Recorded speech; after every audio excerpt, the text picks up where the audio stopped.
Thanks for this. This is just so wonderful, let me tell you. Piece of fucking shit. Piece of shit. Cost me money even with all that distraction. Piece of fucking shit.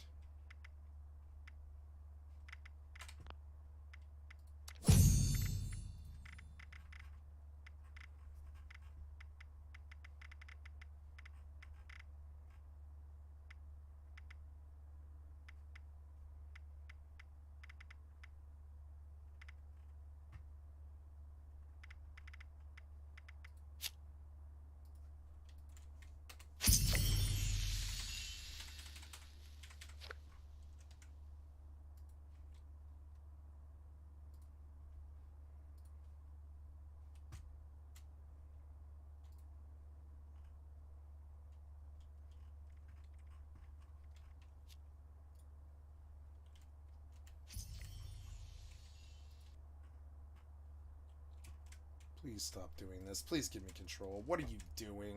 Fucking reload. Get control of it. What are you doing? What are you doing here? What what are we doing here? Stop this. Stop this now. Do something. What are we doing here? I need you to scroll down further, but you're not letting me. Jesus fucking Christ, Google. You need a fucking reality check. Watching this product get worse and worse by the fucking day is disgusting to me. You think you're doing better. You're not doing better. This is this is just not too good, man. Look at how much work you make me fucking do all the time. Can't you just do this yourself? Why do you make me do these tags on the same video over and over and over and over again? Why do you do that stupid, inane, fucking triple anus cocksucking shit? Why do you do this stupid, inane shit? If you were a person, I'd slap you. And I'd justify it in public and I'd take the assault charge like Will Smith or whatever. I'd be like, yeah, I need to slap you for your. Why do you do this stupid shit, dude? Why? Why do you make me do tags 50 billion times a day? Why do you do this? What am I playing? It's like English American solo. Well, I know it's because Streamlabs keeps crashing. They're no better than you, and they just spawned into and stole the money, and I really hate all of you so much. I really wish I could kill you. You are real people. If I were to ever, man, you should really stop crossing me, or I might actually consider doing something about it. You keep fucking with me so much, wasting my fucking time. I'd like to waste some of your fucking time, Google. I'd like to waste some of Google's time. And I'll think about it for a few years too. Let's see if I can cost Google 20,000 hours the way they cost me 20,000 fucking hours. You know what I'm saying? Jesus fucking Christ. Anyways, it's the deep hatred of somebody who's had their time raped from them. It's not like I had a choice or I volunteered it. You fucking raped me for my fucking time. And I think of Google and Microsoft as rapists now. I really do. You rape me for my time every single fucking day against my will, and I fear it the way a rapist I think fears like a rape victim fears rape. I fear you stealing my time like this. I almost lost my sanity over it yesterday. You're causing me too much heartache with this stupid shit, man. You really got to do better than this. Look at how much time and bullshit and it stumbles around and can't even get a fucking title change right or anything. Make me do the work over and over and over and over and over and over and over and over and over and over and over and over and over again. And I'm just like, why does this have to be done 50 billion fucking times? Do you need us to be a slave to your entry form? Like, anyways.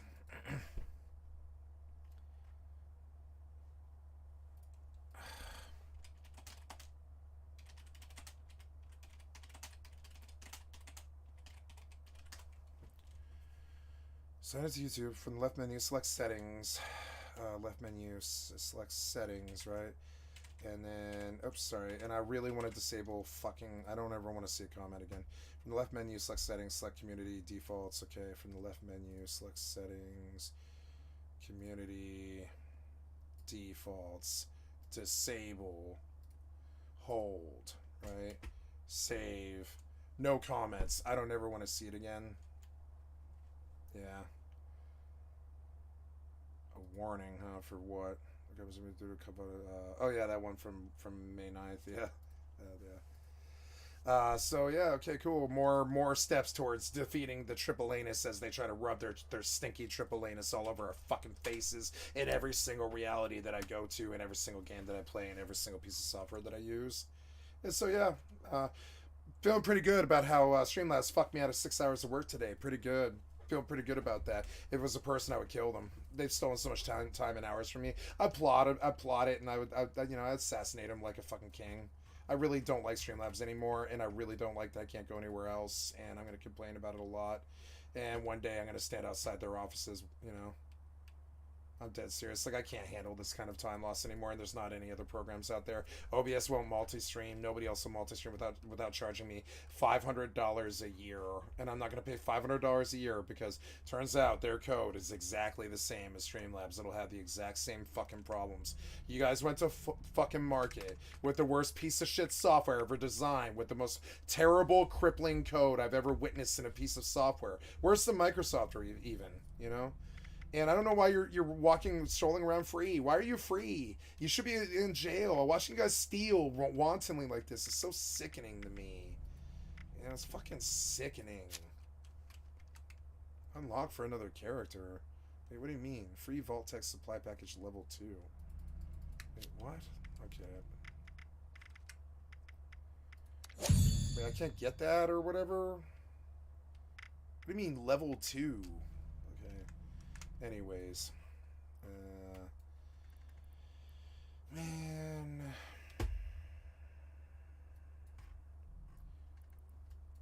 now I'm all super paranoid about fucking drones. So annoying.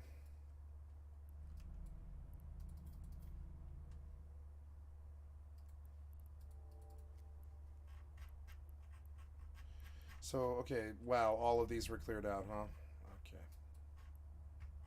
So I went to decide to do it, so some other monkey decides to go do it and finishes the other 3 before I can even get to them.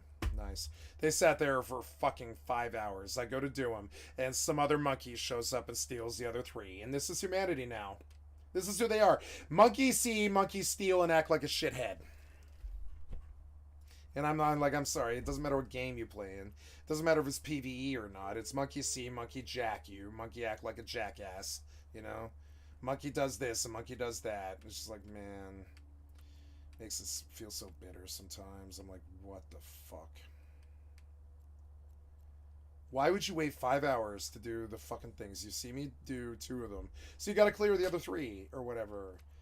And look, man, I'm kind of sick of seeing humans act like that all the fucking time. You wait 5 fucking hours. The minute that I go do it, you immediately take my other fucking things. It makes no sense. Whatever. Just go dock up. Like, I thought I had a bit more time doing this, but no. Some jackass monkey had to shove his fucking shitty monkey ass in my face, as usual.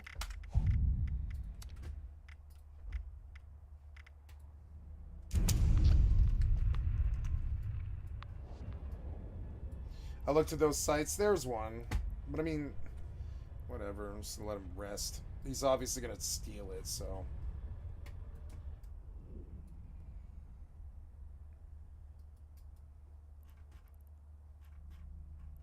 Docking permission requested. Oh man, please don't crash my stream. Docking request accepted. I don't know if I can play New World anymore. It keeps crashing my stream. Anything that won't run anything that won't run in display capture crashes my stream repeatedly, and that's a really good reason not to play the game anymore. And it's always triple anus. It's always. I don't know why this Bethesda game doesn't do this, but all the rest of them do.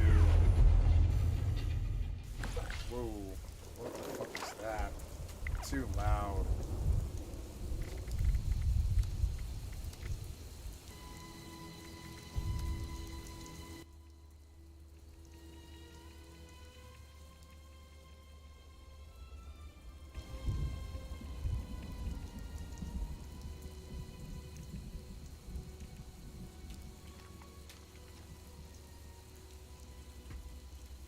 Okay, good. I shouldn't have any more problems. Tomorrow I will do an 11-hour video for YouTube, but Streamlabs really had to bitch slap me again, They just had to make sure that I lost a lot of work, and It was working this morning and it's working now. Like, I can prove it right now. Oh, cool, I'm still wanted. Okay. Like, I'll prove it right now. Streamlabs is a fucking piece of cock-sucking shit that fucking crashes 50 times a fucking day. Right?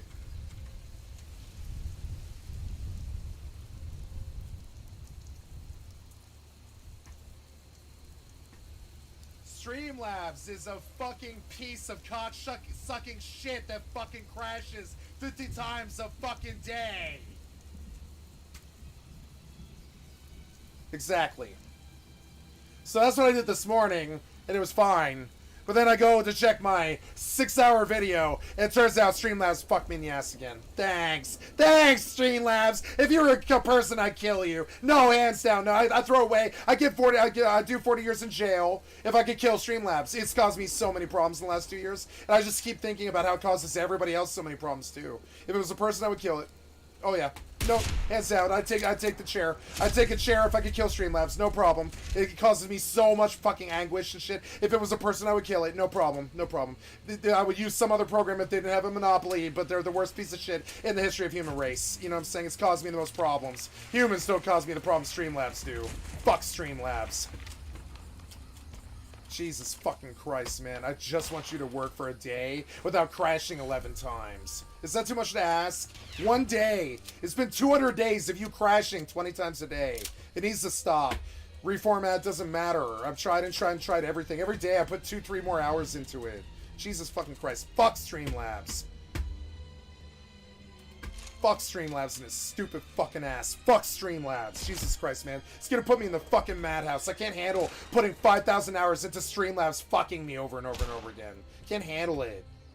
Goddamn fucking Streamlabs. Where are you?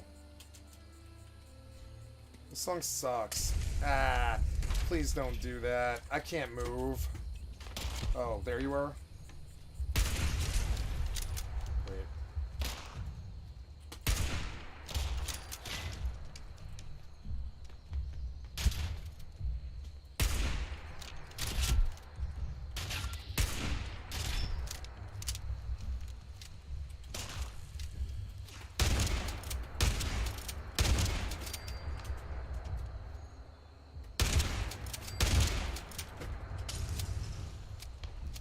Your Streamlabs, and your Streamlabs, and your Streamlabs, your Streamlabs! Fuck Streamlabs! This is the Streamlabs office! This is me with a shotgun! Streamlabs! Fuck you!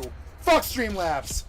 Man, I'm sorry, I wouldn't actually do anything like that, but that's how I feel right now. Jesus Christ, you steal so much from me all the time. I can't wait to fucking sue Streamlabs for fucking, like pain and suffering. It's pain and suffering. Fuck you, Streamlabs.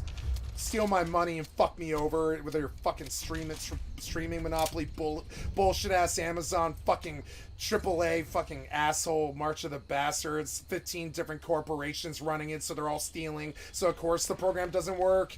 Jesus fucking Christ, man. Fuck you guys. If I see you out there in the real world, I'm swinging on you. Don't let me around a Streamlabs person ever. If I see you, I'm swinging on you. Fuck you for the amount of time you steal from me every single fucking day. You couldn't solve it last time I actually talked to you. I mean, I don't know why you can't solve it now. Fuck you.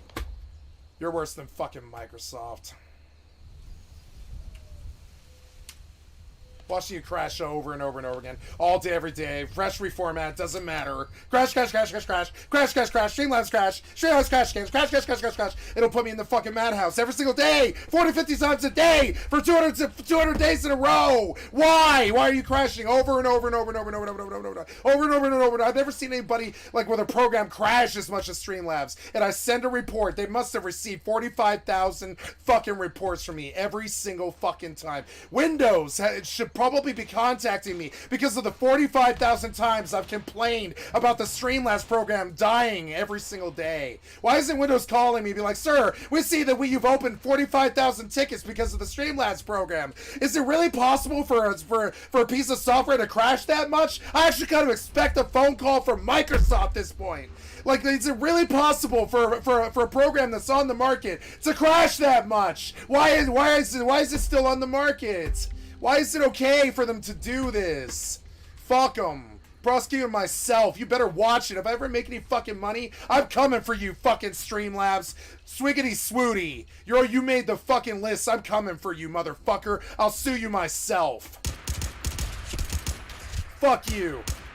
Fucking pain and suffering for fucking 2 years and shit. Get out of it. Get out of it. Get out of it. Get out of it. Fucking you and your fucking hard-coded weapon switch bullshit and Rust and Fallout 76. Why do you do that stupid ass shit?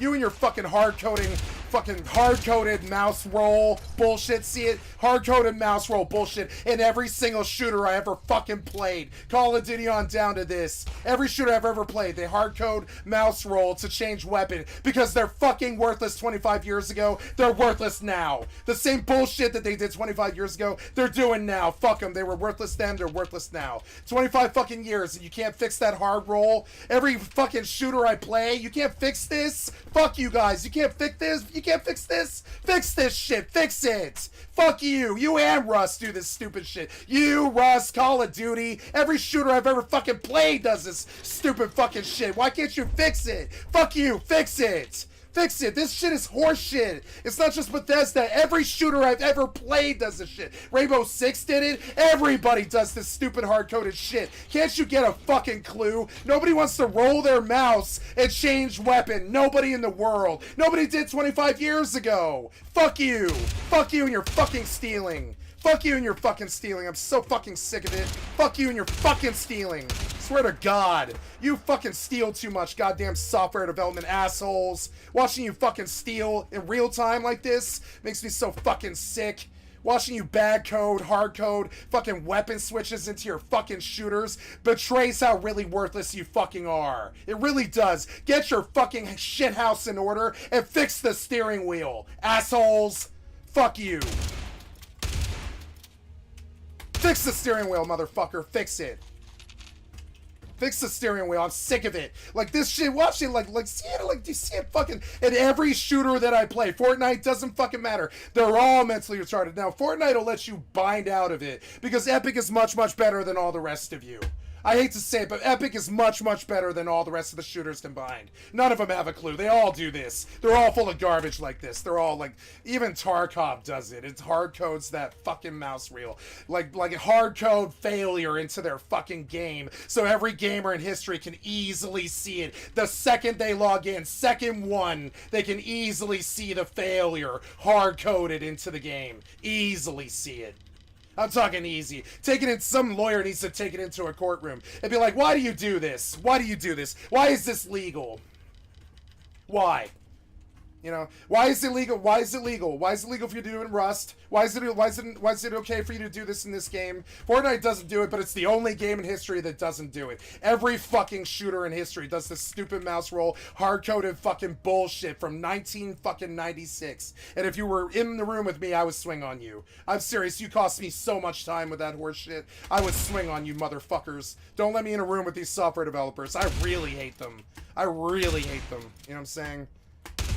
I really hate them. I really hate them. Like watching them fucking fuck us like this. And I'm not talking about Bethesda. I'm talking about every shooter I've ever fucking played. Hard codes this horse shit. Russ will do it. I can load 10 shooters on my desktop right now. They all do it. They're all fucking worthless. Fucking triple anus.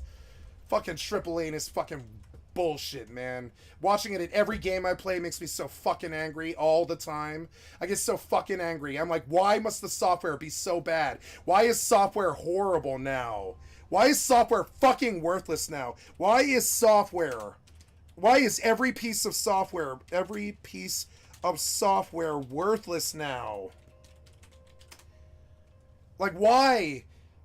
Yeah, like why? Is it because of this shit? Is it because of the crunch or whatever? Because of the crunch, your fucking software sucks dick? Fuck them. Let's kill the rich at this point. Look at what the damage they're doing to these people. Yeah, coding won't exist in 5 years and all this shit. Yeah, not if they're running it like this. No. If they're running it like this and hard coding fucking mouse roll to weapon switch 27 years ago and still doing it in fucking 2023, no, we don't have a future in coding. No. No, we don't. No, we don't. They don't know how to do it anymore. Why can't we? Or wow, so great coding there, YouTube. Creativity involved. I love programming. I can't even get the volume on the video going before I run into your goddamn horse cockery of a software development issue. And learning new things. Can't even run the fucking volume on the video. What the fuck happened to the software industry? I don't think that this is bringing it for them. Disney Wow, can you get this right? Can you run a video? and you're there just to up conversion. So guess what, guys? I've been complaining for 10 minutes about the hardcore mouse roll thing. Guess who else does? Guess who else in the Triple Anus does this? Oh yeah, mouse forward, mouse back, mouse forward, mouse roll this, and mouse roll this. Guess who else does this? Google, the cock-sucking saint. You know what I'm saying? Google likes to hard code mouse 4, mouse 5, and mouse roll. They all like to hard code things like 27 years ago, but then never fix it. Like 27 years ago, they hard coded like mouse 4 to forward and back, but now they can't fix it. They literally made it. They literally did it 27 years ago, and now they don't know how to fix. They're so bad at coding now that they don't know how to fix a problem that they hard coded 27 years ago, because probably that guy's dead now. So whatever, like, I mean, I'm sorry, but I just don't. Watching you fail in real time, I don't know why you haven't been sued. I don't know why every software development company out there, from Microsoft on down to fucking Blizzard and shit, hasn't been sued yet. You guys have been acting like criminals for 50 years now. Fuck you guys. Every day gets worse and more problems in every fucking program that I use across the board. business, and there's not a lot of creativity involved. I love programming. I love the joy that I get when I spin up a personal project and I start building something for myself. I love tinkering and learning new things. Sort by why is software really bad now? Why is software so bad now? Why is software bad? Yeah, software is in decline. Here we go. The rest of this talk is that software is actually in decline right A now. really serious decline, and it's the most important thing on the fucking planet, of course. So it's the one that's the most serious, like fuck us all in the ass, like monumentally, like monumental disaster. The software is in serious fucking decline, and everywhere we look, every single program I use, it's in serious fucking decline. And when the software goes, we're all gonna die. You know what's gonna happen? Y2 fucking K. When they let the software go with their cash grab fucking bullshit, rich person with 5 houses and 5 cars and shit, all the bullshit that they've been pulling with the fucking mega rich and all this shit. Yeah, software is how they're gonna kill us. Did you guys know? Software is how they're actually gonna directly kill us. It's not bombs or guns or drones or whatever the fucking doomsday idiot preppers are trying to say. It's gonna be that the software won't work and we won't be able to get anything done and we'll just die. The water grid will go down, the power grid will go down, and when the software cash grab becomes evident, it'll be too late and we'll die. It's in maybe a soft. So I'm crusading against software at this point. A big software is worse than big pharma. That's the video title. I'm recording it, saying you heard it here first. Big software now is 10 times as worse. Like, literally, I really fundamentally believe this. Big software is really a lot fucking... Look at me try to use my desktop to make a new file. Do you see how Windows won't even let me make a file anymore? Because they're that fucking clueless now. They can't even let me click my own desktop anymore. It's Windows, but you can't click the Windows desktop. And that's a good analogy for how bad the software has gotten. See it? Wish I was kidding. Wish I was wrong. Wish I was being exaggerational. No! Everything should and can and should be in a court of law used as evidence against these software companies. I'm not being exaggerational. That they have been stealing our money for far too long. I consider them worse than the Mexican cartel. They've been stealing our way more money and time from us. The Mexican cartel is I would say I liken it to My Little Pony, and the software development is Elon Musk and Bill Gates. Now, which would you rather have? My Little Pony, right? The Mexican cartel, or the big bastard? Fucking big software. Worse than big pharma, worse than big war, worse than world wars. They cost you more time and more heartache than any world war.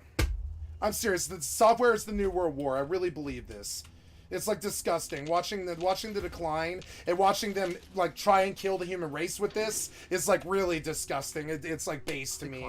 that just makes things really inconvenient for us, but it could lead to a hard decline later on because our civilization... What do you mean could lead? It's gonna lead. We are software fucking developed. We are a software developed world. Without our software, if you just cash grab and suck cock and this treatment that Streamlabs is giving me becomes the norm, you know, and I can't sue them or do anything about it, we will have a dead world within 100 years. Depends on software. We put it everywhere. All our communication systems. Yeah, and it's all garbage, all of it. I can't think of any of it that works. Vehicles are software. What happened here? We sunk $100 billion into the .com revolution, and they gave us fucking YouTube. Like... So, you know, we now have airplanes that kill hundreds of people due to bad software, and bad software... Oh, good. Airplanes are crashing because of the software. Hey, let's make it into a physical, real cost. Yeah, 200 or 300 lives might be lost as the planes start to fall out of the sky, as the software cash grab goes on unabated. And no problem, no problem. No, we don't even bring it up. I've never even heard a politician even bring it up. They even bring it up. The billionaire software developers? No. They'll go after Mark Zuckerberg for selling them the Prism project, but they won't go after, you know, Streamlabs guy or Google guy or, you know, Lolita Express. I'm sorry, Bill Gates. Right? There was no other problem with those airplanes. No, because they're all in the same cabal, all the same child sex cabal. Now, I don't think most people would believe me if I say software is in decline. It sure seems... I believe it. I fucking believe it. Okay, software in 2010 was so much fucking better. It actually really fucking worked. It didn't crash like this. Not even close. I've never in my life experienced it like this. This is the worst it's ever been. Like it's flourishing. Ever been. I can't even run a music program now, or like even a VLC or anything without a potential crash now. For 15 years, it wasn't like that. I can't remember when a program even crashed in the first 15 years that I used computers. I remember Windows getting infected by like viruses and shit, but I don't remember fucking crashing of programs until 2016 when the alien child sex cabal took over our government or whatever the fuck happened here. Whatever the actual causality is. I don't know what it is. I'm taking guesses at it like a crazy person because I don't know what happened here, but I know that they stole the money. I know what actually is the issue. They stole the money rather than fixing the software. Fuck them. Convince you. You want to be a software developer, you should probably make the software fucking work. Kind of the way that if you want to be a, you want to be Howard Hughes and make a fucking plane, you should probably make the plane work instead of crashing 300 people into the ground. Can you just pay them for their lives or what? Can you pay us for the amount of time that Streamlabs and Windows costs me every single day? Can you pay us for that?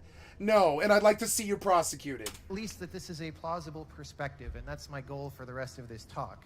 And what I will say about that is, these collapses like we're talking about... Yeah, it's a collapse. I'm witnessing a software collapse. It freaks me out. The software collapse freaks me out way worse than World War or, like, seriously, the software collapse freaks me out way worse. World War I can deal with. The software collapse is absolute death. There's no ifs, ands, or buts about it. The software death is an absolute death. Like, pretty much, when you have 7 billion people on the fucking planet and software that doesn't work, you are just going to have death. That's all there's left. You have to have software to work that many systems to keep this amount of people that we overbred on this fucking planet actually running. We need the software the way we need water and air and sunlight now. We need that software. We overbred, and now we need the software to even handle being able to feed and water everybody. We need software. We put 7 billion people to 10 billion people on the fucking planet now, and without software we have no hope.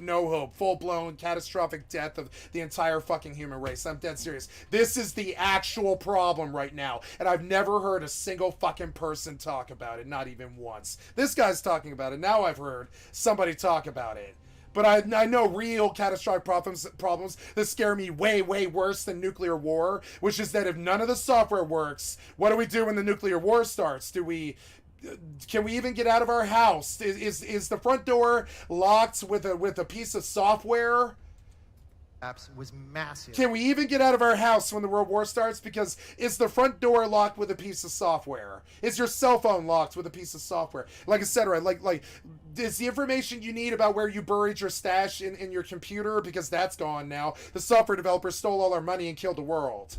Like all these civilizations were destroyed, but it took 100 years. So if you're at the beginning of that collapse... Like, I would in the first so 20 much years, like to go back, not to the games sucked, but I want to go back to Windows fucking, like, 7, because it was, like, a third of the fucking problems. It was like a third of them.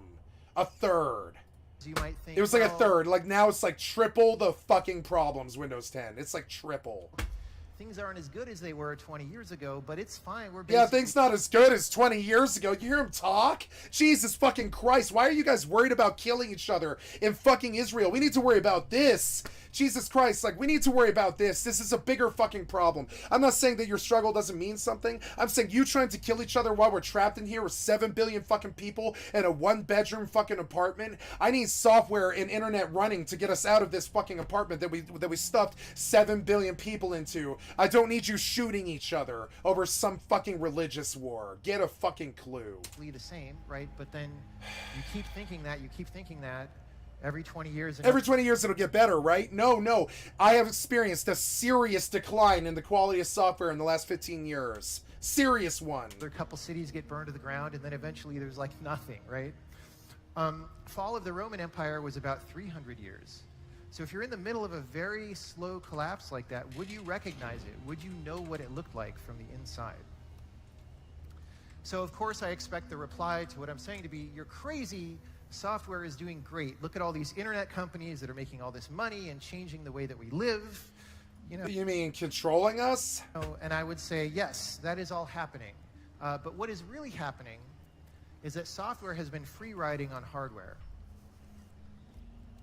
For the past many decades... Yeah, there's somebody with an actual clue. It's really fucking rare. We have good hardware, don't have good software, which is so ass fucking backwards. It's crazy. We've had amazing advances in hardware technology. Computers keep getting faster and faster. Yeah, but the it's software really keeps one of the getting greatest worse. accomplishments in human history that we've somehow managed to do that.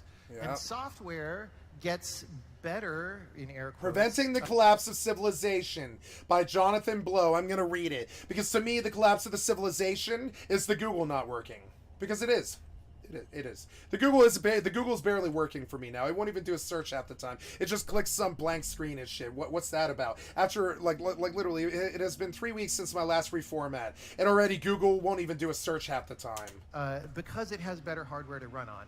That's the main reason. Software technology itself has not improved in quite a while. Testify. Right? And you can say, but look at all these examples of cool stuff we can do, even in the past couple of years. So like AlphaGo was an AI that'll beat human players at Go.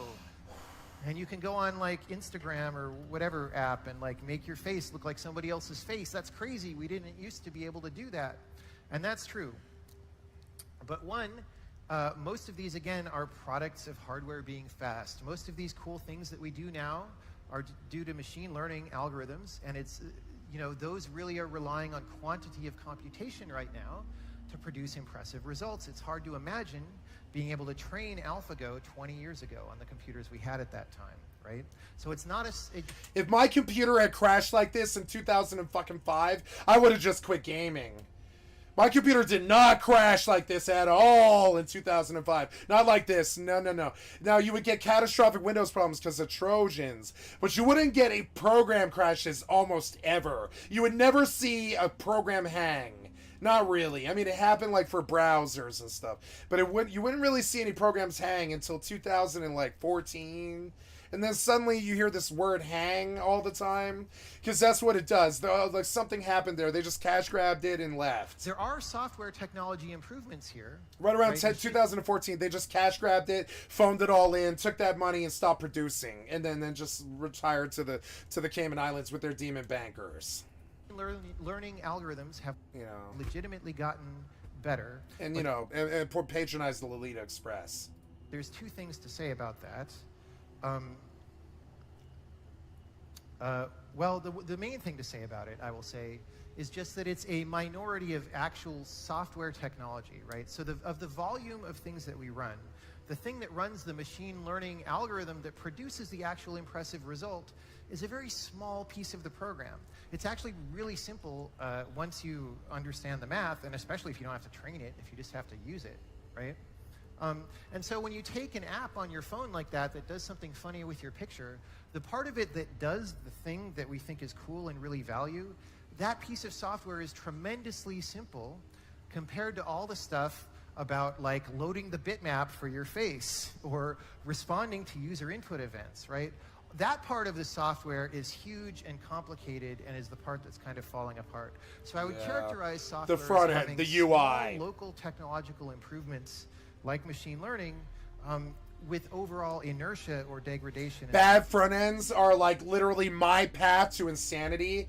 I know what it is. I've got a bad trigger.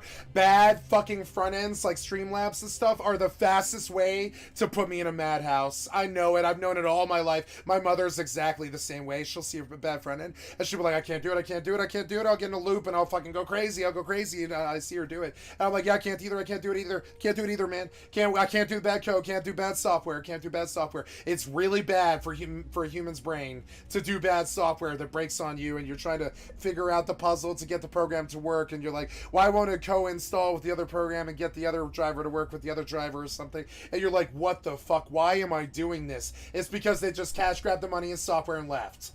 It's the worst theft in history. The rest of the field.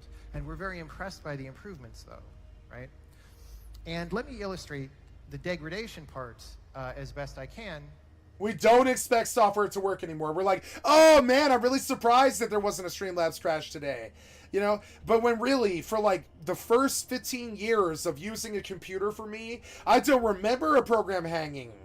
Not like they do today. No, that's a new thing that they do on purpose. And it's to say that we simply don't. Good software can't hang. It like can't hang. You can't get it to do it. Like a real calculator program or a real like old Tetris app or something. You can't get Tetris to break. You can't get it to hang. Literally, you can't get it to do the stuff that Streamlabs does because it's just not made on bad code like Streamlabs. It's not. It's to work anymore. You know. And I'm not sure when this happened. You know, computers. I'm sure it happened in 2014 when they sold the Prison Project. The software developers went full-blown Super Saiyan, fucking demonic, started raping children and patronizing Lolita Express, and stopped making software. Period. We've had one Windows in 10 years. That's not true. We've gone from Windows 10 to Windows 11, but I don't see a difference between Windows 10 and Windows 11. They're the same buggy pieces of shit with a little bit better of a front end on a Windows 11. Now, between Windows 8 and Windows 10 was 10 years, but between Windows 10 and Windows 11, it was like 3. And so you can see how they're cash grabbing the same. They were like, oh, like you can tell Bill Gates was like, oh my God, I can sell the same program again with a different number. Yeah. Yeah, it turns out you can. And you can force us to use it too. Reputation for being a little bit funny, but it, you know, if you go back many decades ago, it was generally due to like not being user friendly or hard to understand how to use it. But today, if you're using a program and it does something wrong, you're just like, yeah, it's software. It's software. Oh yeah, it's Streamlabs. It's fine that Streamlabs crashes 40,000 times a year. That would never be evidence in a normal reality. 40,000 crashes should summon down the CEO of Microsoft to ask me personally why Streamlabs is crashing this much. In a real world with real people and real problems, instead of software assholes who rape children and steal money and disappear like Bill Gates, right? I'm saying, like, you know, I really feel like you know, I really feel this way. Like, do you pay me for my time loss? No. So I would like you to see, I would like you to pay all your money back out to the court and see jail time for the amount of time that you steal from billions of people every day. You know, and I really feel like you did this. This is planned obsolescence. It is the downfall of civilization. It's the planned obsolescence of software. Nothing else will take us down like that except the coral reefs. There's only 2 things in the world that'll kill us that fast, right? Kill us in like 3 years, right? So, software completely breaking and the coral reefs dying. There's like 2 things in the world that'll do that. Oh, I'm sorry, there's 3. The water grids could go down, and then you have what I always thought was the zombie apocalypse, which is, people can't get enough to drink inside of 48 hours. They're drinking blood in the streets, and they're biting your neck like zombies, like the the bath salts guy, and they're eating your face, but not because they're hungry. Well, yeah, mainly because they're hungry, and they're also thirsty because there's no water, because the grid went down, because the software developers stole the money that should have gone to keep the grid up, right? And they all retired to the Cayman Islands with their demon bankers to fuck children and snort cocaine for the rest of their lives, like Bill Gates or whatever, and just give all their money away to like, or whatever, just so that they can't be blamed after they live their debacle life of destroying 400,000 software developers' jobs and stuff, right? And so then I mean, I don't know what the solution is, but I know it's happening. I don't know what the solution is. I believe it's incarceration, maybe. I believe this is a criminal cabal. It didn't used to be.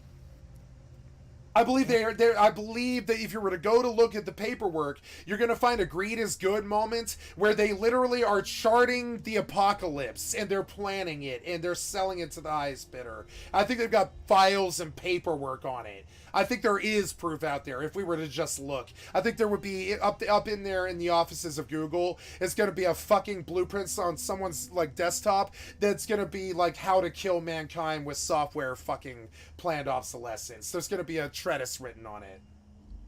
And if our standards are shrinking over time, how to destroy humanity by just phoning in every piece of software that mankind uses. And that's a good way that Satan could destroy mankind, yeah. Would be the software development, yeah. So the fastest ways would be kill water, kill software, kill air, it's like kill software, kill air, kill water. I mean, we're never going to kill the land, and we're never going to kill, the sun. So light and earth are okay, but earth, air, fire, water, yeah, earth and fire are fine. We're going to have plenty of that. It's water and air and software. If those things are considered not as important as guns, germs, and steel, we will die. And the software development is how we'll die. If the software stops working, we won't be able to feed 7 billion people because of the complex algorithms required to do it and keep the supply chain running. And that's a very verifiable way of how Bill Gates and the Microsoft software decline and all the AAA-ness fucking march of the bastard developers selling Overwatch twice and all this shit, right? That is a direct way of how it will spell the doom of mankind. It's software development crashing. He's absolutely right. It's the collapse of civilization. It's software, water, and air. We have shat up the water, filled it with garbage, and killed the coral reefs. We have shat up the air and filled it with smog with more cars than humans. And we have definitely let the software decline to where it doesn't even work on a daily level. And so we are flirting with apocalypse, and those are the 3 ways that we are doing it. It is not guns, germs, and steel like the right-wing boomer idiots would like you to believe. It is actually water, air, and software. Water, air, and software. I could write my own book. Fuck guns, germs, and steel. I'm talking about water, earth, and software. Without it, we're dead. How low can they shrink before it becomes unsustainable? So I decided to say, I want Without guns, we're fine. Without germs, we're fine. Without steel, we're fine. Without software, air, and water, we're dead. We're dead. We overbred. We got 7 billion people. Without the air, water, and the software, we're dead. Fuck guns, germs, and steel. Quantify or illustrate. I really mean that. How much I put up. I'm really sick of the way you've been running this fucking world. I look at your priorities and I'm like, nah, man. Like watching the software fucking crash on me every single fucking day, all day long, is like, to me, it's kind of like this. The March of the Bastards has come to my house and they're poking at me, being like, we're gonna kill you soon. We're gonna kill you soon. We're gonna kill you soon. We're gonna kill you soon. We're gonna kill you soon. 40,000 times in 2 years Streamlabs has died, and every time it does, it's like another really crude, really violent poke at me. We're gonna kill you soon. We're gonna kill you soon. We're gonna kill you soon. When the software goes down, the air and the water will die, and we're all gonna die. The software is gonna kill us. The software developers are gonna get us killed. this from day to day. So from now on, I'm just going to take a screenshot every time any piece of software that I use. Yep, I thought about doing this for the last 25 fucking years. I was like, man, since 2000 or whatever, 13 years, excuse me. It's been since 2007. It's been 16 years. It's not 25 years. It's been a decline for 25, but it started about 16 years ago in 2007, and then it really reared its ugly head in 2014 when we began to accept the idea that software could just crash at any given time. That was something I was not comfortable with accepting until 2015, I would say. I was not okay with software ever crashing. I was like, why would software crash? Why would software ever crash?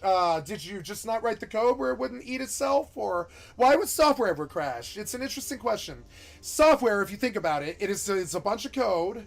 Why was software ever crashed if you went to market with it? I mean, what, like literally, couldn't you literally pretty much perfect the software if you weren't trying to rip off and kill the human race? Software is a very, very, very specific fucking coding thing that I believe you could technically perfect every part of it except for the artistic license. Like I'll use my favorite example is Tetris, right? What's the hardest thing about Tetris? It's actually the colors and the design of the blocks. That's the hardest thing about Tetris. The code can be done fucking perfectly. Now, Streamlabs is not Tetris, but they are much different. Now, one crashes 40,000 times. One I've never seen crash in the 36 years it's been live. Show me a time Tetris has ever crashed, and I'll be like, yeah, now Tetris and Streamlabs are not the same thing. They're not. But I mean, like, Tetris was not made badly. Streamlabs was. So it crashes over and over and over and over again, like Windows and all the other software pieces of shit, cell phone assholes, and fucking, all the software on cell phones, Android shit, Sugar Pie or whatever the fuck, Candy Pie or shit that they use. That shit's a fuck you. The software on cell phones is a fuck you. What happened there? Has an obvious bug or, unintuitive or incorrect piece of behavior.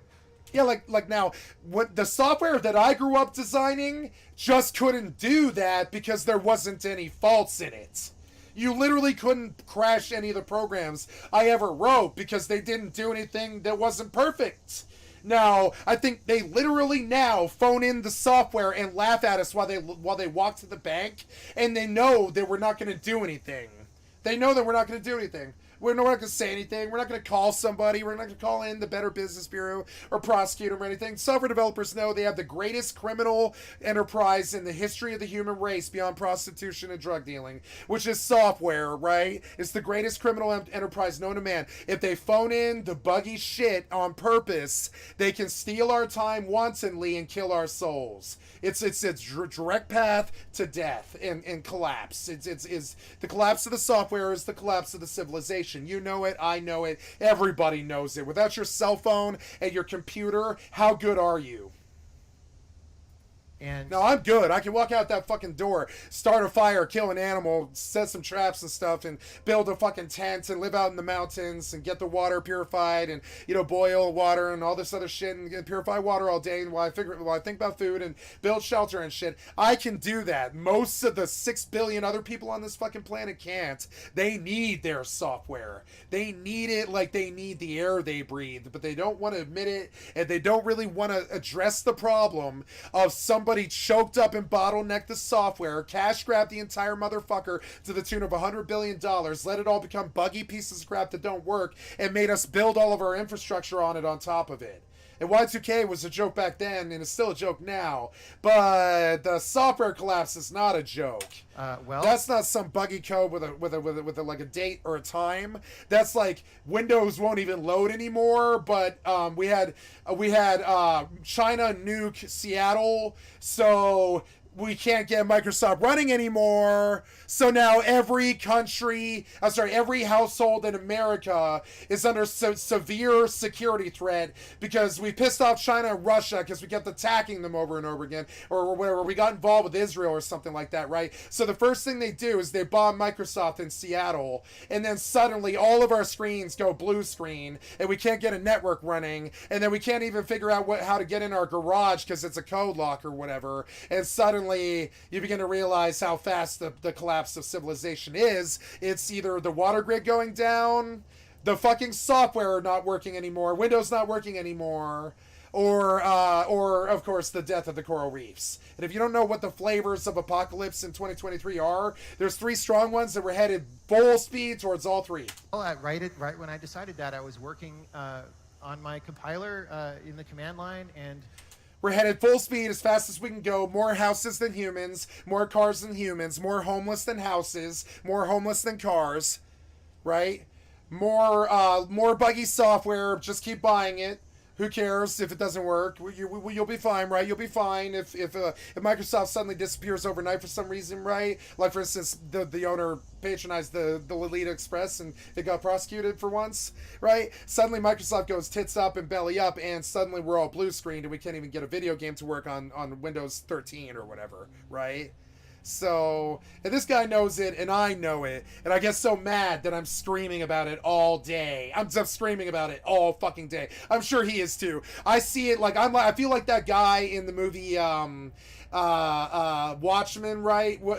During the day, Rorschach is this guy, really, really crazy, like Republican, like kind of rapist dude, and he's like really a bad guy, kind of, you know. But all he does with his time during the day is walk around the streets with a sign that says "The end is nigh." That's all he does. He doesn't rob anybody. He doesn't rape anybody anymore. He doesn't jail and shit like that. But he's like, Rorschach was not a good person in the actual Alan Moore novel, you know. Rorschach was not a good person. They kind of whitewashed him in the movie because they don't want the boomers to think that the boomers tend to act like this, but they do, right? They tend to kind of rape people and act like this. It sucks. And so, you know, but I feel like Rorschach during the day, the end is nigh, and it's software collapse. Without it, we're fucked. You know we are. We can't buy a ticket to the airport. We can't go to the grocery store because the fucking cashier won't work. The cashier won't accept money because the cashier stand won't work. It's a computer. Anything that's computers won't work because the code all went, or they dropped some crazy EMP bomb in all of our cities and we can't get our computers to work anymore.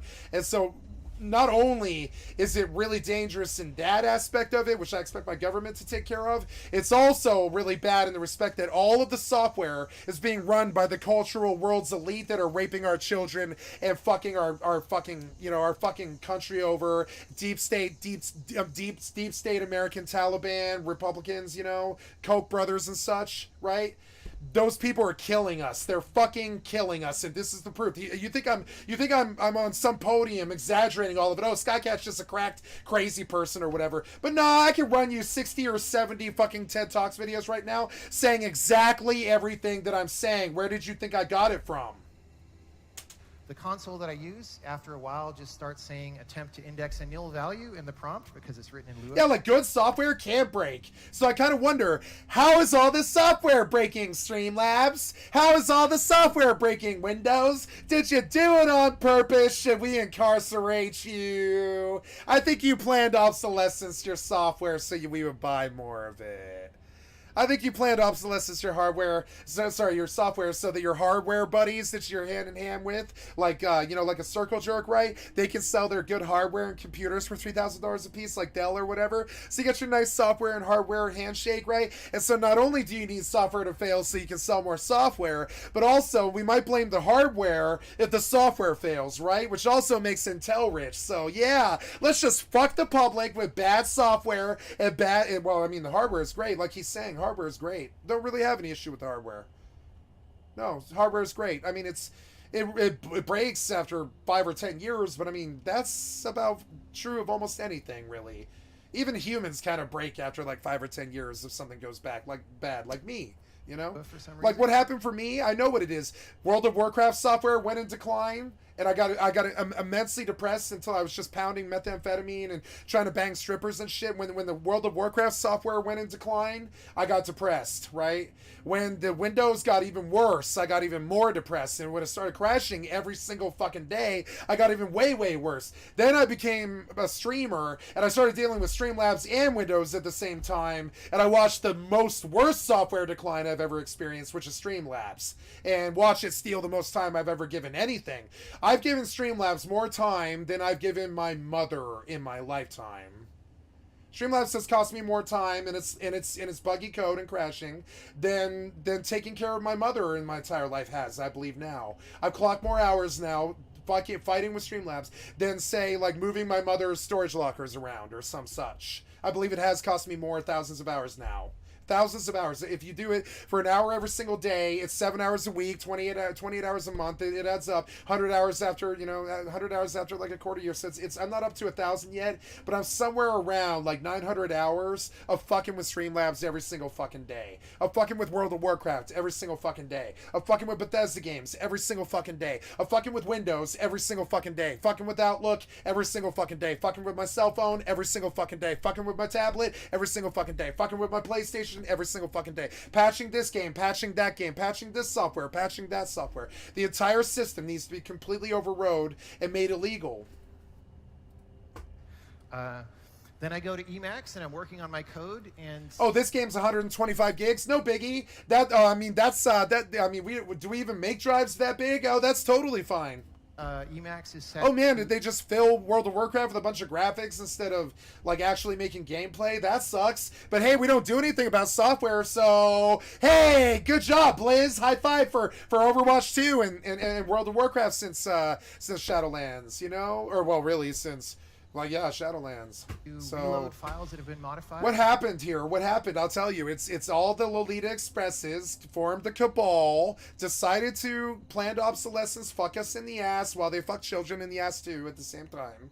And they formed a software cabal full of criminals, and they sold out the world. They're the men who sold the world. And that used to work fine, but at some point they broke it.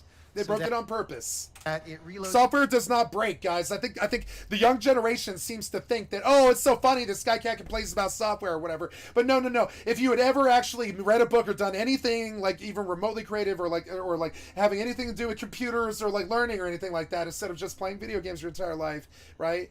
You would have learned how to make a program, which I've done many times in my life, but I've never made a program that could break. I don't even know how to make a program break. Programs don't break. Not unless you write them badly. So you understand, every time Streamlabs crashes, it's because somebody wrote it to do that. Every time Windows has a problem with changing your sound driver or over to your second monitor or something like that, it's because Bill Gates told the software to do that. Software doesn't have a mind of its own. Software can't break. Software can't have problems unless you tell it to, just like an AI. You guys ever thought about this? Software can't technically break. Now, hardware can break. Software can't break, not unless you write it to break. You guys ever thought about this? Think about this, right? If you say 2 + 2 = 5, you've got a broken piece of software that doesn't compute, right? So you can't tell the software 2 + 2 is 5. It can't compute it, right? So, but you can say 2 + 2 = 4, but you're going to come to an answer of 5 after the algorithm bumps you 192 times and then divides by 9. And so then now the software will break because we wrote the break into the software. Otherwise, 2 + 2 is 4. You can't break it. You understand what I'm saying? So every time the Streamlabs breaks, I want to kill somebody at Streamlabs with a shotgun. And I really mean it, because I believe they did it on purpose. I believe they did this heartache and pain and stress and suffering to me on purpose. I really fundamentally believe it, the way that the sun rises tomorrow. And I'd like to stalk through their offices, scanning their hard drives, right? I don't want to shoot them up. I want to scan their hard drives and find the proof for the court case. One of the reasons I really would like to be maybe president or something like that is I'd like to do some prosecution of some software criminals. And I'd like to actually take some real smart people, not the CIA or the fibbies or the drunks or any of the idiots that run the worthless, spook programs in this country or whatever. I'm talking about actually smart people who will go through their hard drives and find the proof that they're doing this on purpose. It's called a criminal investigation, but the government doesn't investigate criminals anymore unless they sell drugs to Americans, do they?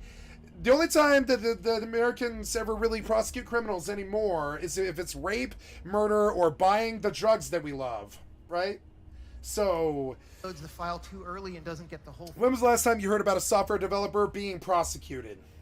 thing and half of it is cut off and I have to manually reset that every time it happens. Yeah, so you literally have to tell Streamlabs to break like this. You have to give it an order to do it. It can't just have buggy code and hang. That's not how you guys ever thought about software? You ever made a software program? I did when I was 12 or something, and then I did it in school later when I was 14, and I began to understand that no, software does not break. It breaks if you tell it to and you put some false in there that doesn't belong there or some math that doesn't belong there, like Streamlabs does, or you can have a software program that just works. Because all software works until you tell it to break.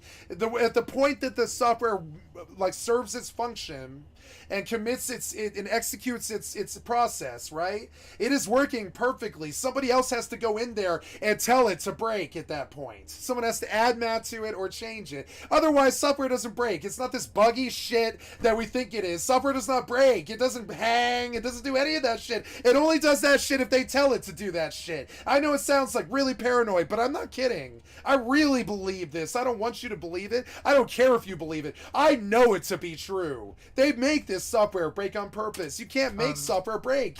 You know, you can't do it. You can't make Tetris break. I challenge you to do it. You can add to it and change it, but you can't make it break. Not really. Go to Gmail, you know, and I'm going to send an email to the rest of the team about some graphics stuff. You can make faulty code that'll...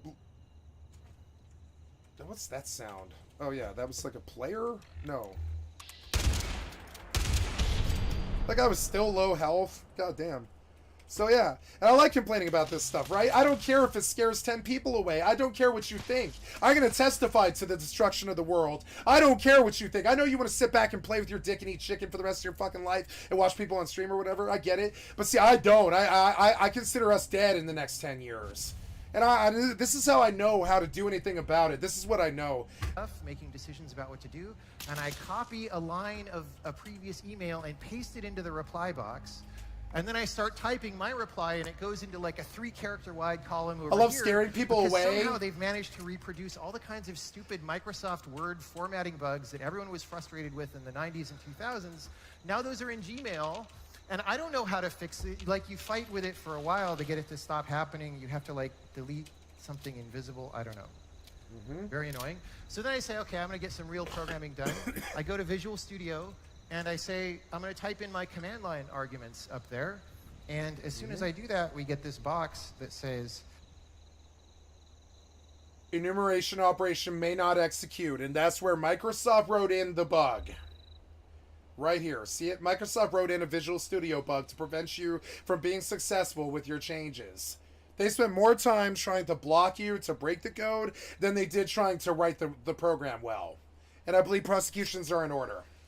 Hey, collection was modified. Enumeration option may not, or operation may Fuck not execute. Microsoft. Why? I don't exactly know why that's a problem. Like, I'm just telling it a string. We're not even trying to do anything with the string. It's just like, save this for later for when we want to run the program.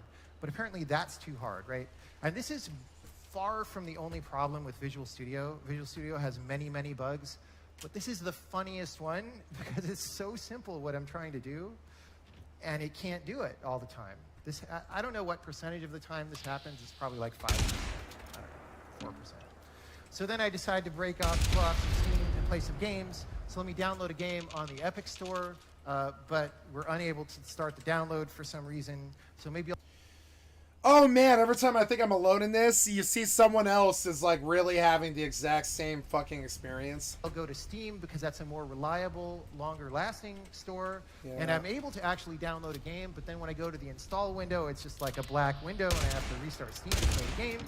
Then I manage to play the game, and then I'll tab out for a second to check something, and then now full screen is all messed up and the game's like up in a corner of a window. Yep, there you go, and I'm not alone. Here's a guy doing a fucking keynote address about the shit that I deal with every single day, and I will never stop complaining, and all the losers will tell me to shut up. You can spot the losers because they're just like, shut up, Skycat, blah, blah, blah, blah, blah, blah, blah. Nah, man, this is a serious fucking problem. You know it is. You deal with the exact same shit. You think I got my head in the fucking sand. You got your head in the fucking sand, and when the software chokes up, I'm still gonna be alive. You'll be dead.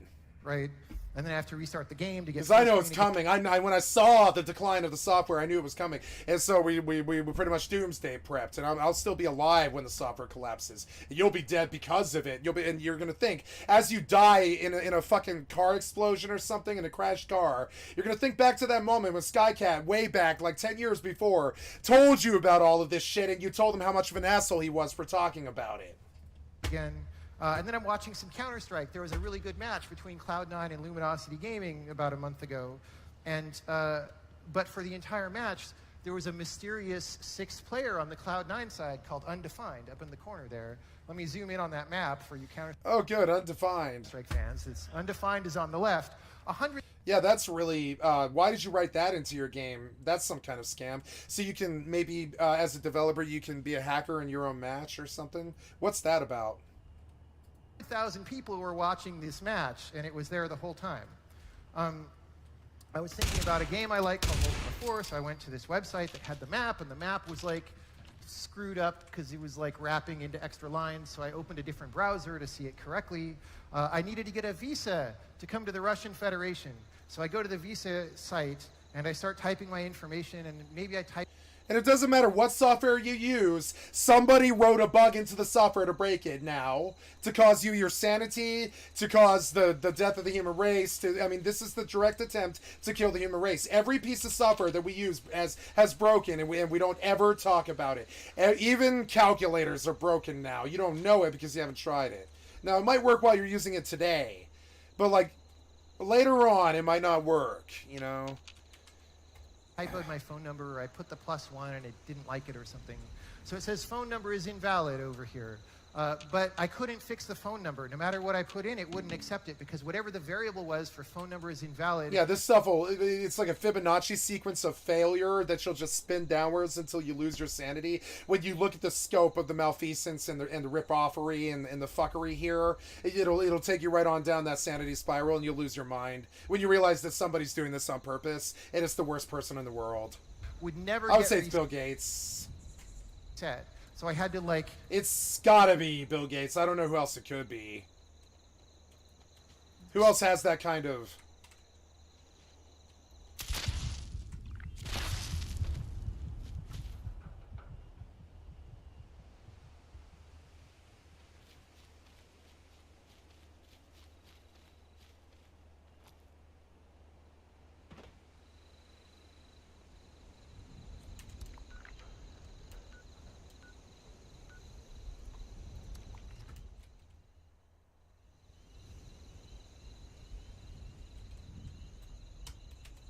I've been wanted for 3 days, like 3 real-life days.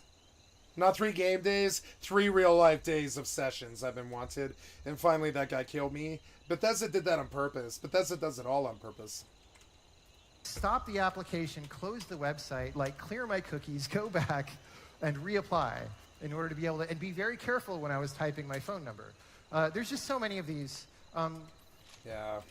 All of this was within a couple days. Like, I didn't have to try hard to find these, right? No. I just had to stop collecting them.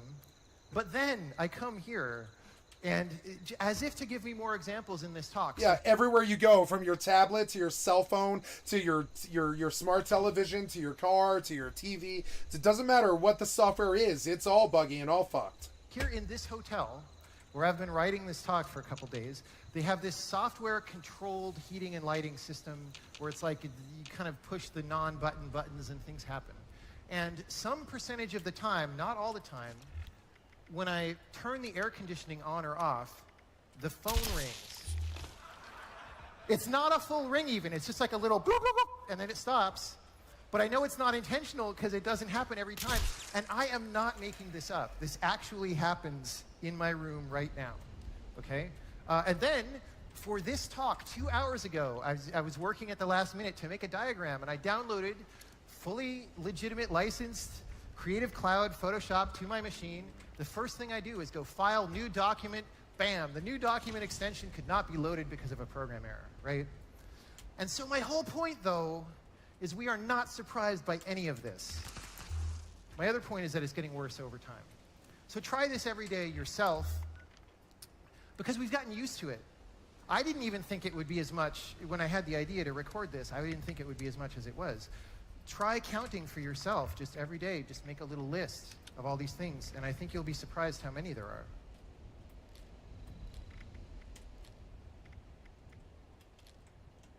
Me too.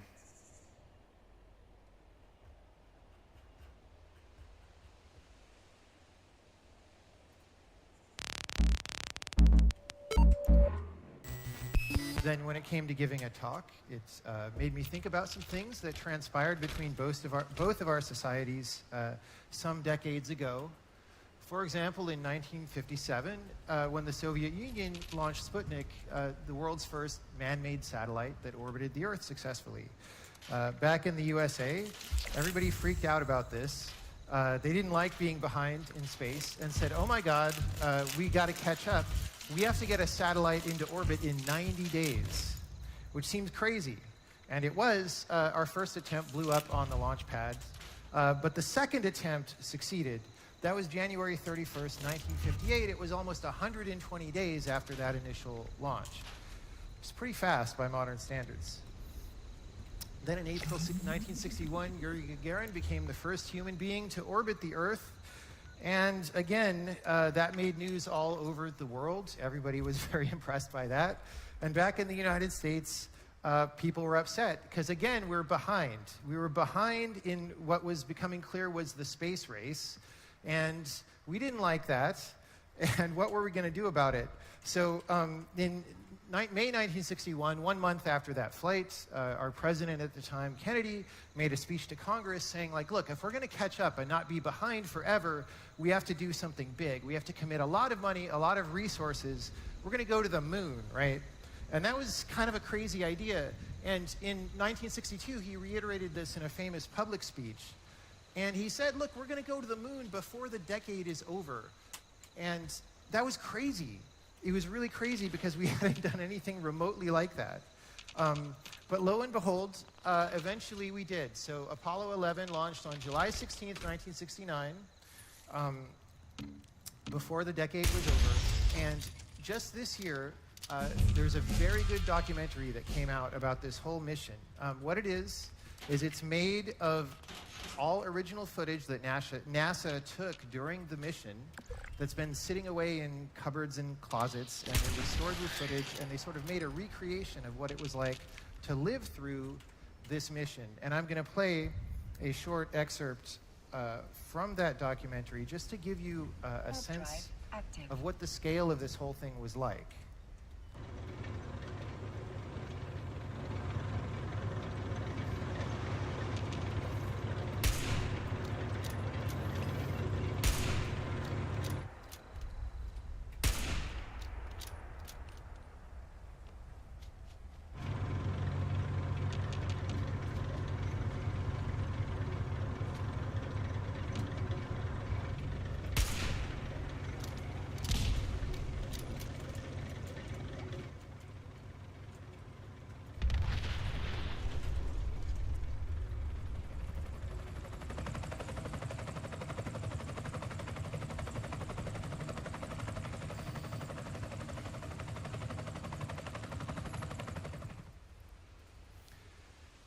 It's a lot, and it's crazy. We went from nothing to all that stuff in something like 12 years. Before Sputnik flew, we didn't have much of a space program in the United States, and in the end, we had all that stuff. And then, of course, after that, we continued to do space things, right? We made this space shuttle. It seemed like a really cool thing. It's like a ship out of science fiction. It could, like, take off and then land again. That's so great, right? Problem is, actually, most of it couldn't land, like those tanks in the background there, and therefore it was very expensive to fly, and it was very unreliable. People died on this on a couple of different missions, and we decided to stop using it for all these reasons. So after that, if we wanted to put people in orbit, we had to get a ride on the Soyuz, and then from there, the trajectory of our space program kept going downwards. And so if you talk to somebody like me, sometime around the year 2002 or 2005, we all had this attitude like, isn't it a shame? Like, the USA used to do all this cool stuff in space, and now we, like, don't really do anything, and the science fiction future that we visualized isn't really going to happen, and we don't ever see that changing, but what can you do about it? Oh, well, shrug, right? That was just everybody's attitude. But not quite everybody, right? At some point, somebody came along who'd made a bunch of money on a website and said, hey, I want to do something about this. Despite having no rocket experience, I'm going to start a company to launch rockets and to do bigger stuff than we've ever done before. And so here's an excerpt of a video about why he did that stuff. Then there's becoming a multi-planet species in spacefaring civilization. This is not inevitable. it's very important to appreciate this is not inevitable. The sustainable energy future, I think, is largely inevitable, but being space-based civilization is definitely not inevitable. If you look at the progress in space, in 1969, we were able to send somebody to the moon. 1969. Then we had the space shuttle. The space shuttle could only take people to low Earth orbit. Then the space shuttle retired, and the United States could take no one to orbit. So that's the trend. The trend is like down to nothing. This is not. People are mistaken when they think that technology just automatically improves. It does not automatically improve. It only improves if a lot of people work very hard to make it better. And actually, it will, I think, by itself degrade, actually. You look at great civilizations like ancient Egypt, and they were able to make the pyramids, and they forgot how to do that. And the Romans, they built these incredible aqueducts. They forgot how to do it. Oh, wow, that's almost 1 million, damn. So his idea was pretty successful. Crimson Gauntlet. And today we're like Two of landing them. rockets, Self-drive and we're active. seriously talking about doing another moon mission as soon as the year 2024.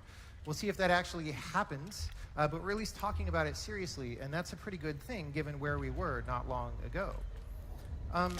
So Elon talked about a few things from the past that were great achievements that have been lost, and I wanted to go through a few more of those to reiterate his point that technology automatically degrades. This thing here that you see is the Lycurgus cup. This was a relic found and dated back to the Roman Empire, 300 AD. And it's made of glass, and this glass that it's made of is the world's earliest known nanomaterial, okay? The color of the glass changes based on how you look at it, like where the light source is. So if you're looking at it standing in front of the glass and the light source is sort of over here with you so that you're seeing it with reflected light, then the goblet is green. But if light is passing through it, the goblet is red. They had this in 300 AD, right? And then the Roman Empire fell, and that knowledge was lost until basically forever. The way this worked was actually, it got figured out around 1990. The glass is suffused with very small particles of silver and gold. By very small, I mean 50 to 70 nanometers, which is so small you would not be able to see them with a physical microscope. You would require an electron microscope to see these particles, right? But at some point, the Roman Empire fell, and they forgot how to do it. A lot of craftsmanship went into this. You could see, how it's hollowed out on the inside where the little guy's body is to give him more of a purple sheen as opposed to a red in the background. And if you hear people talk about this today, or you read up on this, they tend to have a dismissive attitude toward it, like, oh, the stupid Romans didn't understand technology. They probably didn't even know it was silver and gold that made this happen. It was probably just an accident, and they made like 5 of these, right? Which is complete nonsense. Like, anybody who actually builds things, as opposed to just writing about them, knows you do not get a result this good without a constant process of iteration and refinement.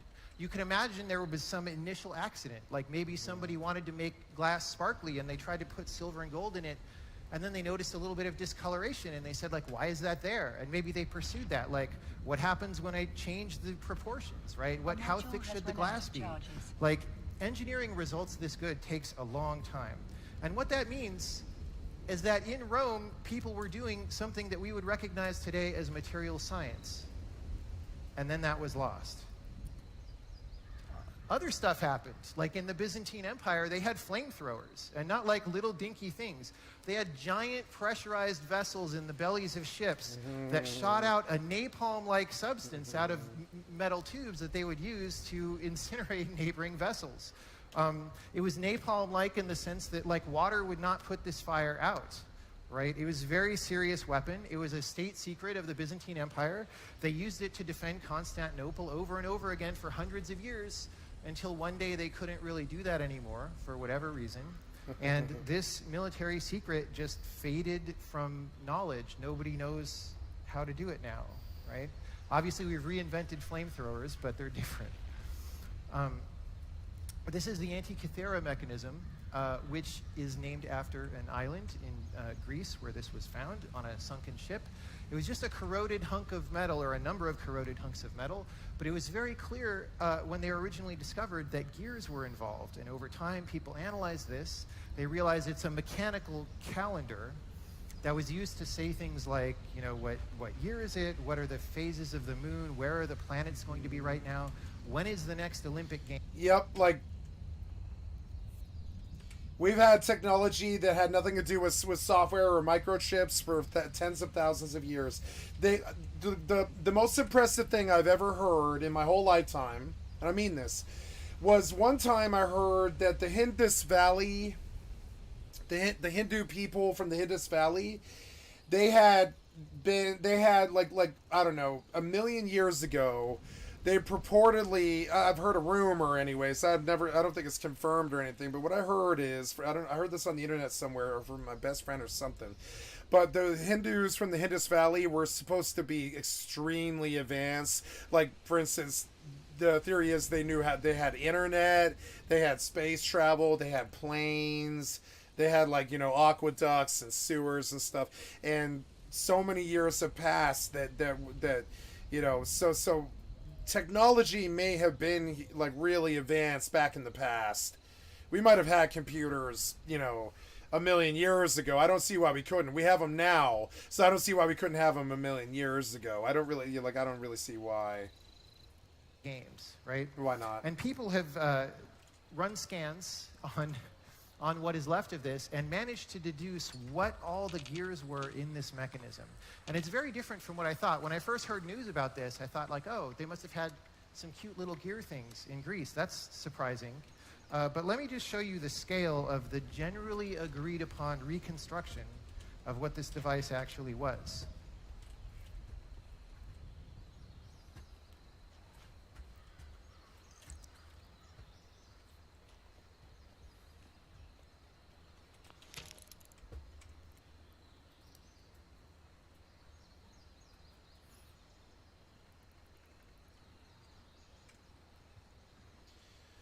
Oh, wow.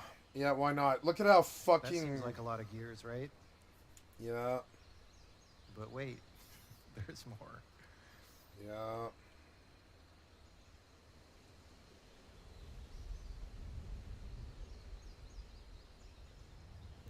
And there's the proof that we haven't always been stupid. I think it's been since conservatism. I think conservatism makes us stupid. I think when we just give it our all and we try for the best, we did this we were able to do stuff like this 1,000,000 years ago. The minute we try to be conservative or start locking people up or trying to you know, stockpile and not give everything to everyone, I think we pretty much killed this. But that is not the picture that we have today of ancient Greece, right? And the thing to realize is, you don't just get here from nothing. It's not like one day there especially weren't any education. gears, and I then can see how conservatism would really affect education. If the monarchy convinced the poor that education at an academy was too expensive or too much resources, and that the poor couldn't have an education, I think that's one of the reasons why we don't have machines like this anymore. And I think it actually is kind of conservatism, actually, like actually literally caused, like, the downfall of technology and intelligence, really. some guy like, I think the more we kind of, like, conserve our resources and the less we train each other and the worse we treat each other, and the more we keep food and resources from each other and all this, the worse we do. You need a whole process of science to create something to do something like that. Yeah, like a computer. And we don't know anything about that today, right? No, we don't. All of that was and lost. so therein is the proof that the Indus Valley might have actually had, like, more advanced spaceships than we have right now and shit like that. And they might have been talking to the aliens for tens of thousands of years before they died. We don't know. We don't know any of this stuff. Ancient alien technology is an interesting thing, but I mean, it's still, I think, actually a core problem around conservatism in education. It's actually crazy. I think the stupid kills our tech and our ability to travel to the stars, and then eventually they trap us down here with them again. And I could go on and on with examples. There's a whole bunch of things from history that are like this, but we don't have time. Just want to... And I think it's the people who conserve and want to stay on the planet and don't want to spread to the stars and don't want to get greater and want to just fight wars down here with guns and kill each other and all that. It's conservatism.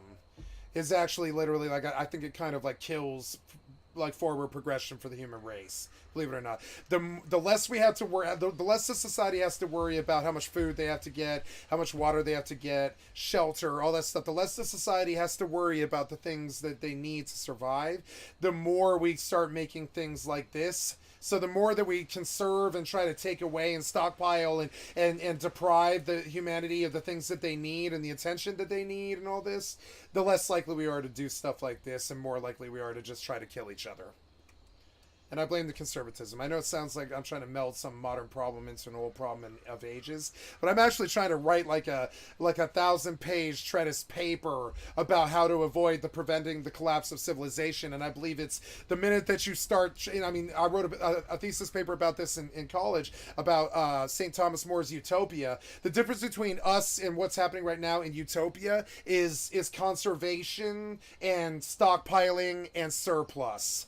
The minute that you have stockpiling and surplus and conservation of stuff is the minute that the human race goes awry and we start having like bad, like creepy sex and bad creepy problems and, you know, murder and rape and stuff like that. The minute you make sure that someone in the society can't get all the food, the water, the shelter, the sociality and the support that they need, I believe it is actually conservatism that has confined us back down on the planet and taken our ability to travel from the stars even. It's surplus. It's that greedy Rust tyrant king desire to just fill your base with materials while the rest of the world starves or gets shot at or whatever.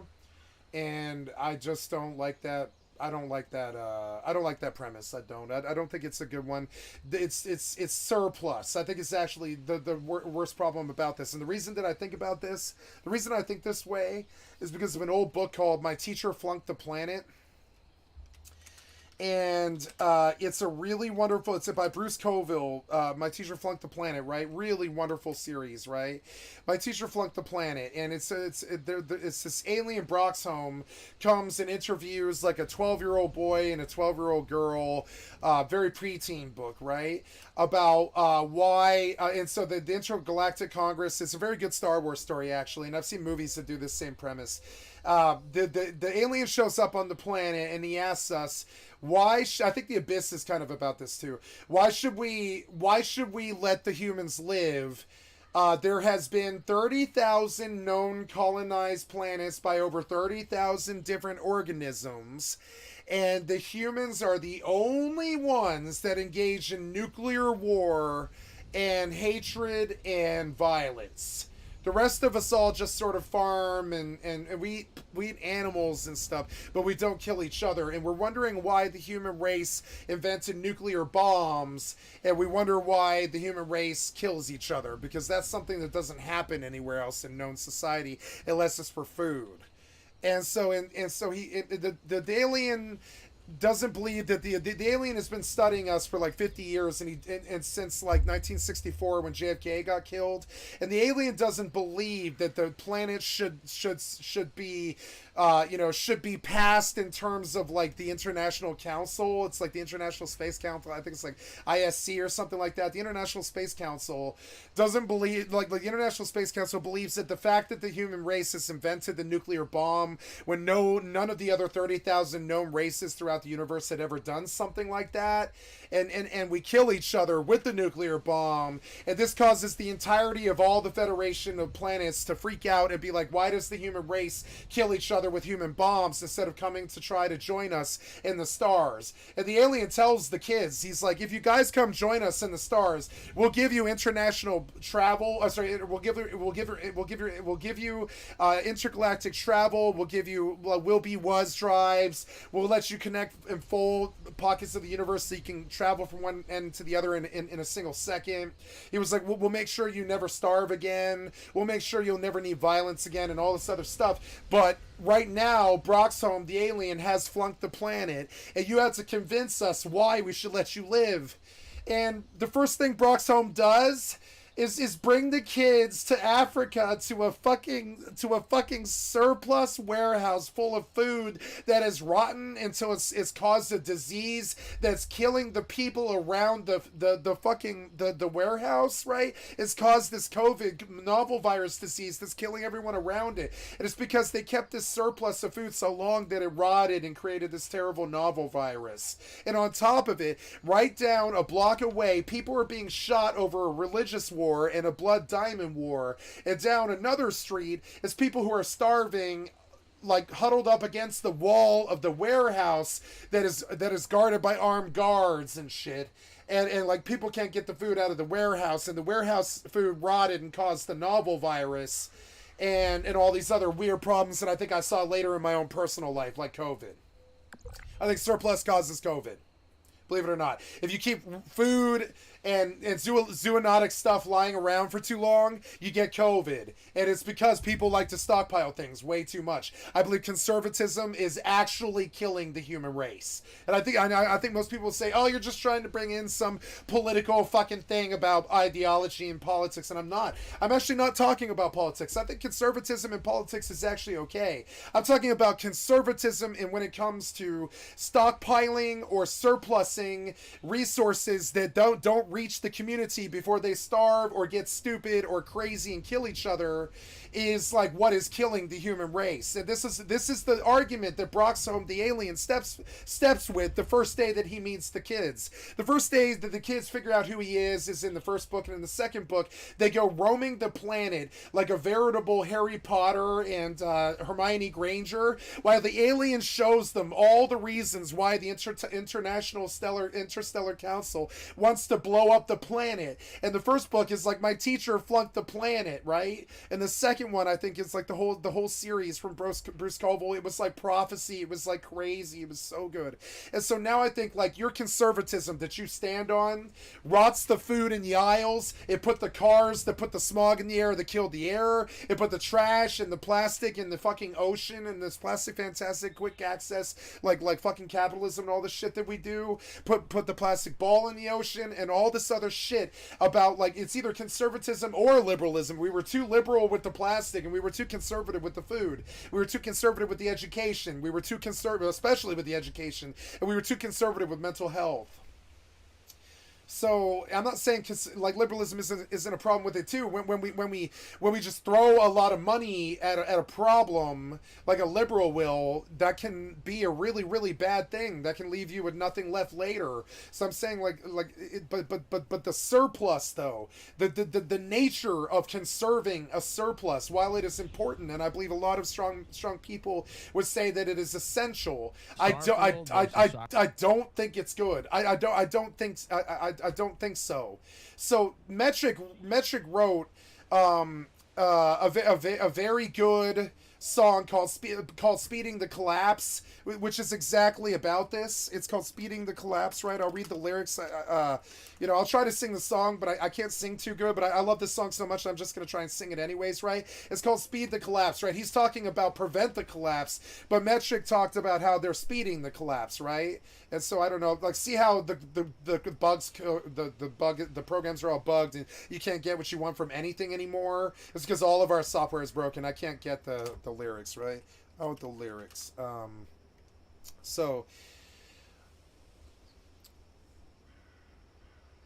Okay, so can you do this website? Are you competent enough to do a website? In 2001, you could have done this website, but I don't believe in 2023 you can. See it? I don't believe you can load a website in 2023 anymore. You have so many middlemen that you've got to ask me who I am. It's crazy. So all the way from where we came, built a mansion in a day. Distant lightning, thunder claps, watched our neighbor's house collapse, looked the other way, and that's that conservatism, that surplus, that belief that you have it better than someone else. We're all equal, you know what I'm saying? And then the storm was overhead, all the oceans boiled and rivers bled. We auctioned off our memories in the absence of a breeze. Scatter what remains, pushed away and pulled toward a come down of revolving doors. Every warning we ignored, drifting in from distant shores. The wind presented presents a change of course, a second reckoning of sorts. We were wasted waiting for come down of revolving doors. Fate don't fail me now. And when the days that follow past, in another mansion built to last, from our window we could see only possibilities down the road and back. But then the storm returned for more, in a come down of revolving doors. Auctioned off our memories in the absence of a breeze. Scatter what remains, pushed away and pulled toward a come down of revolving doors. Every warning we ignore, drifting in from distant shores. Wind presents a change of course, second reckoning of sorts. We were wasted waiting for come down of revolving doors. And that's what he's talking about. We are going to get wasted waiting for the come down of revolving doors, based around how we essentially middleman ourselves out of, like we software middleman ourselves out of success.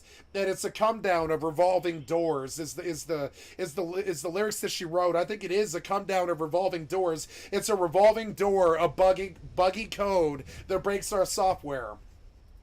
Restates that. And so you can see it. She even named the song Speeding the Collapse, because it's speeding the collapse. When the software fails, it's speeding the collapse. It's going to speed it up. We're going to have it in our lifetimes. We cannot accept software failure in our lifetimes. We must prosecute.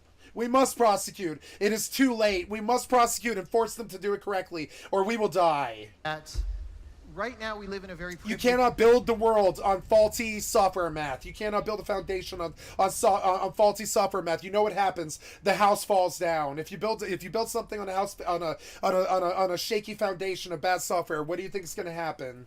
Time, where technology has been in a good shape for a long time. We see it getting better, and so we imagine that the natural course of history is that technology always improves, and that these moments in history are just like little blips or something that we heard about. But they're not just little blips. It's actually sort of the regular course. Yeah, it's on purpose. It's very on purpose. Just get completely lost because the civilizations that made those achievements fell, or had a sort of a soft fall where they fail to propagate the knowledge into the future, right? Technology goes backward all the time, and not just in ancient history, also in the modern day, right? We lose knowledge all the time. So I'm going to read an excerpt from an interview with Bob Colwell, who was the chief microprocessor architect at Intel for a while.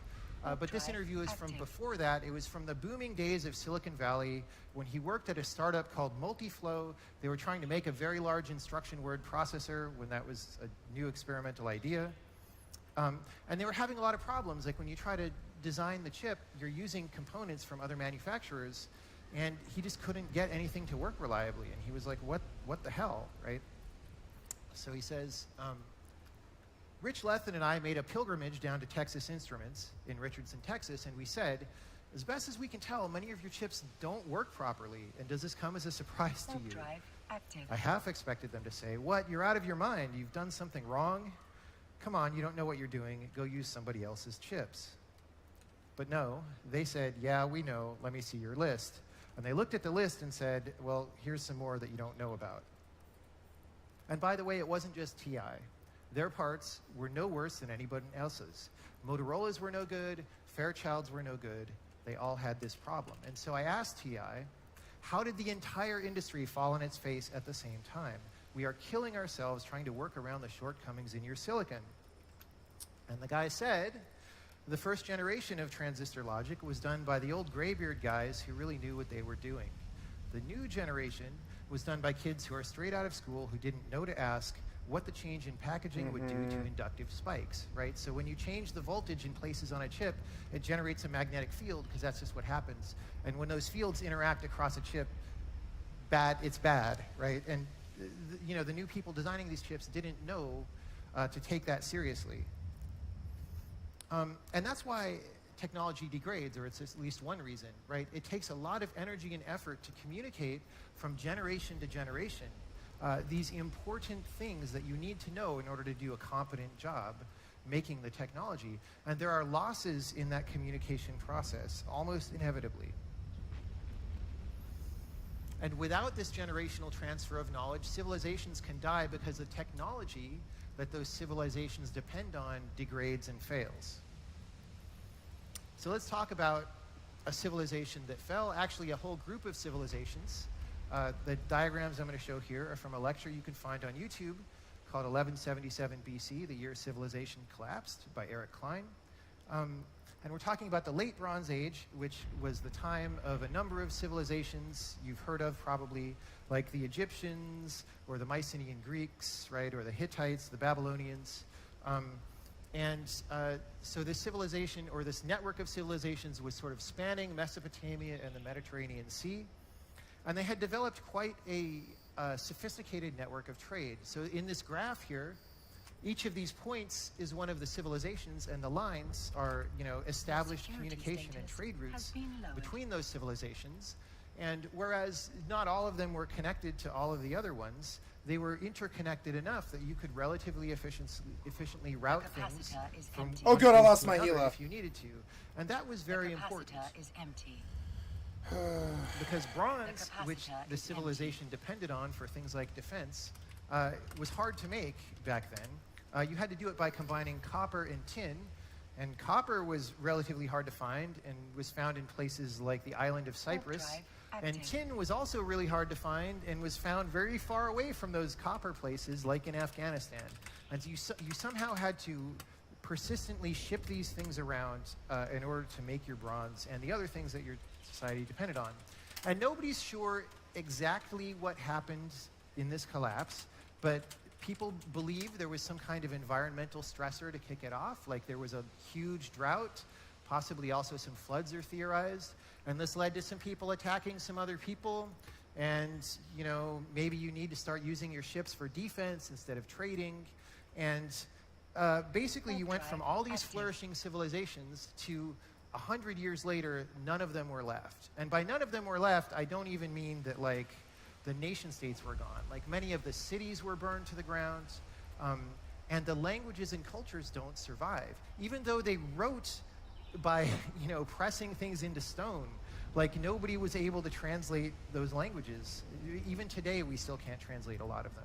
So so much knowledge was lost here in this collapse. Docking permission requested. We'll get back to it later. But so I want to bridge this to the modern day in some way. And my thesis for the rest of this talk is that software is actually in decline right now. It's in maybe a soft decline that just makes things really inconvenient for us, but it could lead to a hard decline later on because our civilization depends on software. We put it everywhere. All our communication systems are software. Our vehicles are software. So, we now have airplanes that kill hundreds of people due to bad software, and bad software only, right? There was no other problem with those airplanes. Now, I don't think most people would believe me if I say software is in decline. It sure seems like it's flourishing, so I have to convince you at least that this is a plausible perspective, and that's my goal for the rest of this talk. And what I will say about that is, these collapses like we're talking about, that Bronze Age collapse was massive. Like all these civilizations were destroyed, but it took 100 years. So if you're at the beginning of that collapse in the first 20 years, you might think, well, things aren't as good as they were 20 years ago, but it's fine, we're basically the same, right? But then you keep thinking that, every 20 years another couple cities get burned to the ground, and then eventually there's nothing, right? Fall of the Roman Empire was about 300 years. So if you're in the middle of a very slow collapse like that, would you recognize it? Would you know what it looked like from the inside? So of course I expect the reply to what I'm saying to be, you're crazy, software is doing great. Look at all these internet companies that are making all this money and changing the way that we live, and I would say, yes, that is all happening. But what is really happening is that software has been free riding on hardware. For the past many decades, we've had amazing advances in hardware technology. Computers keep getting faster and faster. It's really one of the greatest accomplishments in human history that we've somehow managed to do that. And software gets better, in air quotes, because it has better hardware to run on. That's the main reason. Software technology itself has not improved in quite a while, I claim, right? And you can say, but look at all these examples of cool stuff we can do, even in the past couple of years. So like AlphaGo was an AI that'll beat human players at Go. And you can go on like Instagram or whatever app and like make your face look like somebody else's face. That's crazy. We didn't used to be able to do that. And that's true.